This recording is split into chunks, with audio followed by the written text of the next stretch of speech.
السلام علیکم جی، میں آپ کی لیکچرر رینا سہرش۔ آج کا لیکچر ہے روزے کے حوالے سے۔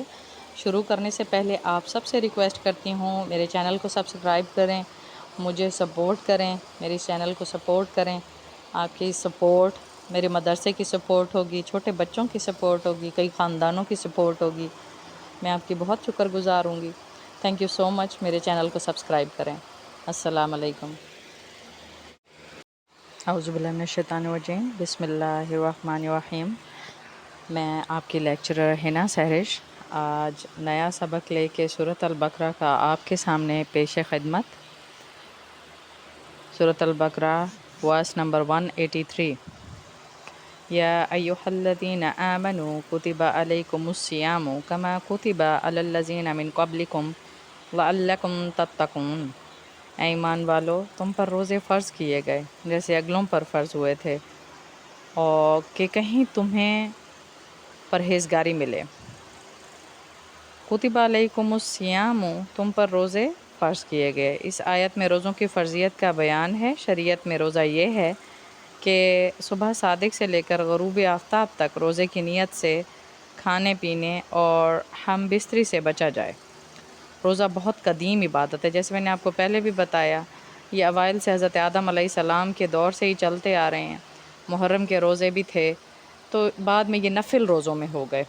اس آیت میں فرمایا گیا جیسے تم سے پہلے لوگوں پر فرض تھے۔ اس سے معلوم ہوتا ہے کہ روزہ بہت قدیم عبادت ہے۔ حضرت آدم علیہ السلام سے لے کر تمام شریعتوں میں روزے فرض ہوتے چلے آئے ہیں۔ اگرچہ گزشتہ امتوں کے روزوں کے دن اور احکام ہم سے مختلف ہوتے تھے۔ یاد رہے کہ رمضان کے روزے 10 شعبان 2 ہجری میں فرض ہوئے تھے۔ روزے کا مقصد کیا ہے؟ آیت کے آخر میں بتایا گیا کہ روزے کا مقصد تقوی و پرہیزگاری کا حصول ہے۔ روزے میں چونکہ نفس پر سختی کی جاتی ہے اور کھانے پینے کی حلال چیزوں سے بھی روک دیا جاتا ہے، تو اسے اپنی خواہشات پر قابو پانے کی مشق ہوتی ہے، جس سے ضبط نفس اور حرام سے بچنے پر قوت حاصل ہوتی ہے۔ اور یہی ضبط نفس اور خواہشات پر قابو وہ بنیادی چیز ہے جس کے ذریعے آدمی گناہوں سے رکتا ہے۔ قرآن پاک فرقان حمید سورۃ نازعات میں اللہ رب العزت نے فرما دیا وَأَمَّا مَنْ خَافَ مَقَامَ رَبِّهِ وَنَهَى النَّفْسَ عَنِ الْهَوَىٰ فَإِنَّ الْجَنَّةَ هِيَ الْمَأْوَىٰ۔ اور وہ جو اپنے رب کے حضور کھڑے ہونے سے ڈرا اور نفس کی خواہش سے روکا تو بے شک جنت ہی اس کا ٹھکانہ ہے۔ حضرت مسعود رضی اللہ عنہ فرماتے ہیں، نبی پاک صلی اللہ علیہ وسلم نے فرمایا، جوانوں، تم میں جو کوئی نکاح کی استطاعت رکھتا ہے وہ نکاح کرے کہ یہ اجنبی عورت کی طرف نظر کرنے سے نگاہ کو روکنے والا ہے اور شرم گاہ کی حفاظت کرنے والا ہے، اور جس میں نکاح کی استطاعت نہیں تو وہ روزے رکھے، اور روزہ قاطع شہوت ہے۔ تو اگلی آیت کریمہ، ایاما معدودات فمن کان منکم مریضا او علی سفر فعدۃ من ایام اخر وعلی الذین یطیقونہ فدیۃ طعام مسکین ومن تطوع خیرا فہو خیر لہ وان تصوموا خیر لکم ان کنتم تعلمون۔ ترجمہ، گنتی کے دن ہیں تو تم میں جو کوئی بیمار یا سفر میں ہو تو اتنے روزے اور دنوں میں، اور جنہیں اس کی طاقت نہ ہو وہ بدلہ دیں ایک مسکین کا کھانا۔ پھر جو اپنی طرف سے نیکی زیادہ کرے تو وہ اس کے لیے بہتر ہے، اور روزہ رکھنا تمہارے لیے زیادہ بھلا ہے اگر تم جانو۔ ایامن معدودات، گنتی کے چند دن ہیں۔ فرض روزے گنتی کے دن ہیں، یعنی صرف رمضان کا ایک مہینہ ہے جو 29 دن کا ہوگا یا 30 دن کا، لہٰذا گھبرانے کی ضرورت نہیں، بلکہ یہ ذہن میں رکھو کہ جس رب عز جل نے تمہیں 11 ماہ کھلایا پلایا، وہ اگر ایک ماہ صرف دن کے وقت کھانے پینے سے منع فرما دے، اس واقعے میں بھی تمہارے جسم اور روح ظاہر و باطن دنیا اور آخرت کا فائدہ ہو تو ضرور اس کی اطاعت کرو۔ فمن کان منکم مریضا، تو تم میں جو بیمار ہو، حیض سے ہو، نفاس سے ہو، کسی کے مینسٹرول پیریڈ آ گئے ہیں، کسی کو کوئی مسئلہ ہے تو وہ روزہ رکھنے، یا دودھ پلانے والی ماں ہے، پریگننٹ عورت ہے، بیمار ہیں، سفر میں ہیں، آگے اس کا بھی ذکر آئے گا، تو روزہ رکھنے کی اجازت ہی نہیں، وہ تو بعد میں قضا کرے گی۔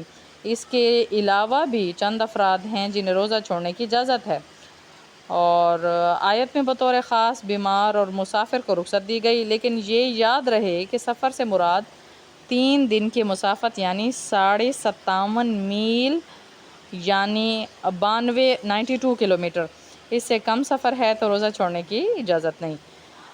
مریض کو بھی رخصت ہے جبکہ اسے روزہ رکھنے سے مرض کی زیادتی یا ہلاک ہونے کا اندیشہ ہو تو یہ روزہ چھوڑ دے اور بعد میں ممنوع ایام کے علاوہ اور دنوں میں روزہ رکھ لے، اس کی قضا رکھ لے۔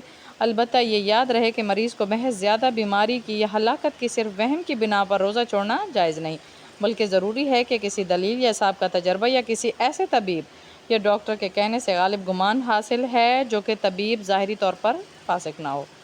روزے کی رخصت کے چند اہم مسائل: جو فی الحال بیمار نہ ہو لیکن مسلمان ماہر طبیب یہ کہے کہ وہ روزہ رکھنے سے بیمار ہو جائے گا، وہ بھی روزے چھوڑ سکتا ہے۔ نمبر 2، یہاں پر اقسام بتائی جا رہی ہیں۔ حاملہ، جیسے میں نے پہلے بتایا، حاملہ، پریگننٹ یا دودھ پلانے والی عورتیں اگر روزہ رکھنے سے اپنے یا بچے کی جان کا یا اس کی بیماری یا اندیشہ ہو تو وہ بھی روزہ نہیں رکھ سکتی۔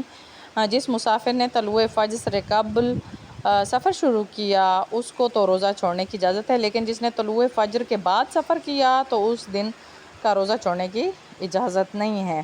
فدیۃ طعام مسکین، ایک مسکین کا فدیہ، یعنی وہ بوڑھا جس کی عمر ایسی ہو گئی کہ اب وہ روز بروز کمزور ہی ہوتا جائے گا، جب وہ روزہ رکھنے سے عاجز ہو، یعنی نہ اب رکھ سکتا ہے اور نہ ہی آئندہ تو اسے اتنے طاقت آنے کی امید ہو کہ روزہ رکھ سکے، اس کے لیے جائز ہے کہ روزہ نہ رکھے اور ہر روزے کے بدلے فدیے کے طور پر نصف صاع یعنی 80 گرام کم 2 کلو گندم یا اس کا آٹا دے دے یا اس کی قیمت دے دے۔ اگر فدیہ جو سے دینا ہو تو گندم سے دگنا دینا ہوگا۔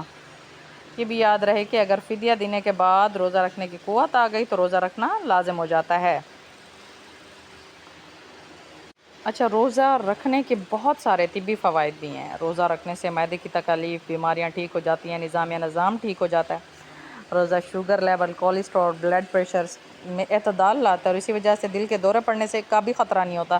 روزے کے دوران خون کی مقدار میں کمی ہو جاتی ہے اور اس کی وجہ سے دل کو انتہائی فائدہ مند آرام پہنچتا ہے۔ روزے سے جسمانی کھنچاؤ، ذہنی تناؤ، ڈپریشن اور نفسیاتی امراض کا خاتمہ ہوتا ہے۔ روزہ رکھنے سے موٹاپے میں کمی واقع ہوتی ہے اور اضافی چربی ختم ہو جاتی ہے۔ اور روزہ رکھنے سے بے اولاد خواتین کے ہاں اولاد ہونے کے امکانات کئی گنا زیادہ بڑھ جاتے ہیں۔ اور اللہ رب العزت ہم سب کو روزہ رکھنے کی توفیق عطا فرمائے، آمین یا رب العالمین۔ اگلی آیت کریمہ: شہر رمضان الذی انزل فیہ القرآن ھدی للناس وبینات من الھدی والفرقان ومن شہد منکم الشہر فلیصمہ ومن کان مریضا او علی سفر فعدۃ من ایام اخر یرید اللہ بکم الیسر ولا یرید بکم العسر وَلِتُكْمِلُوا الْعِدَّةَ وَلِتُكَبِّرُوا اللَّهَ عَلَى مَا هَدَاكُمْ وَلَعَلَّكُمْ تَشْكُرُونَ۔ ترجمہ: رمضان کا مہینہ جس میں قرآن اترا لوگوں کے لیے ہدایت اور رہنمائی اور فیصلے کی روشن باتیں، تو تم میں جو کوئی یہ مہینہ پائے ضرور اس کے روزے رکھے، اور جو بیمار یا سفر میں ہو، جیسے پہلے بتا چکے، ترجمے میں بھی وہی بات آ رہی ہے، یہ سفر میں ہو تو اتنے روزے اور دنوں میں رکھ لے۔ اللہ تم پر آسانی چاہتا ہے اور تم پر دشواری نہیں چاہتا، اور اس لیے کہ تم گنتی پوری کرو اور اللہ کی بڑائی بولو اس پر کہ اس نے تمہیں ہدایت کی اور کہیں تم حق گزار ہو۔ شہر رمضان یعنی رمضان کا مہینہ، اس آیت میں ماہ رمضان کی عظمت اور فضیلت کا بیان کیا گیا اور دو اہم ترین فضیلتیں بیان کی گئیں کہ اس مہینے میں قرآن بھی اترا، دوسرا یہ کہ روزوں کے انتخاب کے لیے بھی اللہ رب العزت نے اسی مہینوں کو مقرر فرمایا۔ رمضان وہ ہے جس کی شان و شرافت کے بارے میں قرآن پاک میں نازل ہوا۔ قرآن کریم کے نازل ہونے کی ابتدا رمضان میں ہوئی اور مکمل قرآن کریم رمضان المبارک کی شب قدر میں لوح محفوظ سے آسمان دنیا کی طرف اتارا گیا اور بیت العزت میں رہا، اور اسی آسمان پر ایک مقام ہے، یہاں سے وقتاً فوقتاً حکمت کے مطابق جتنا جتنا اللہ تعالیٰ کو منظور ہوا جبریل امین علیہ السلام لاتے رہے، اور یہ نزول 23 سال کے عرصے میں پورا ہوا۔ رمضان وہ واحد مہینہ ہے جس کا نام قرآن پاک میں آیا، اور قرآن مجید سے نسبت کی وجہ سے ماہ رمضان کو عظمت اور شرافت ملی۔ اس سے معلوم ہوا کہ جس وقت کو کسی شرف و عظمت والی چیز سے نسبت ہو جائے وہ قیامت تک شرف والا ہے۔ اسی لیے جس دن اور گھڑی کو حضور صلی اللہ علیہ وسلم کی ولادت اور میراج سے نسبت ہے وہ عظمت و شرافت والے ہو گئے۔ جیسے حضرت آدم علیہ السلام کے روز جمعہ پیدائش پر جمعے کا دن عظمت والا ہو گیا، اور اللہ رب العزت نے اسی طریقے سے حضرت یحییٰ علیہ السلام کی پیدائش، وصال اور زندہ اٹھائے جانے پر قرآن پاک میں سلام فرمایا، سورۃ مریم آیت کریمہ نمبر 15۔ اسی طرح سے حضرت عیسیٰ علیہ السلام کی پیدائش، وصال اور زندہ اٹھائے جانے پر بھی اللہ رب العزت نے قرآن پاک فرقان حمید میں سلام فرمایا، سورۃ مریم آیت کریمہ نمبر 33۔ اور اس میں فرقان کا ذکر ہوا ہے، حق و باطل میں فرق کرنے والی کتاب ہے یہ قرآن، ہدایت ہے، روشن نشانیوں پر مشتمل ہے، حق و باطل میں فرق کرنے والا ہے۔ قرآن شریف کے 23 نام ہیں، اور یہاں قرآن مجید کا دوسرا مشہور نام فرقان ذکر کیا گیا ہے۔ اب اللہ چاہتا ہے کہ وہ ہم پر آسانی کرے۔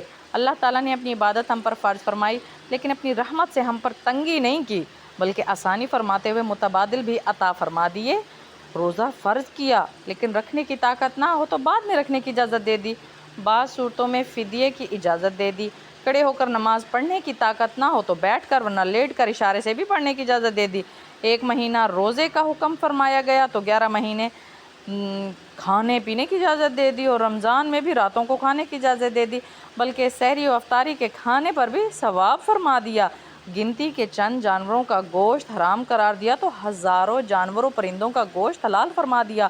کاروبار کے چند ایک طریقوں سے منع کیا تو ہزاروں طریقوں کی اجازت فرما دی۔ مرد کو ریشمی کپڑوں سے منع کیا تو 20 قسم کے کپڑے پہننے کی اجازت دے دی۔ الغرض یوں غور کریں تو آیت کا معنی روز روشن کی طرح ظاہر ہو جاتا ہے کہ اللہ تعالیٰ ہم پر آسانی چاہتا ہے، اور وہ ہم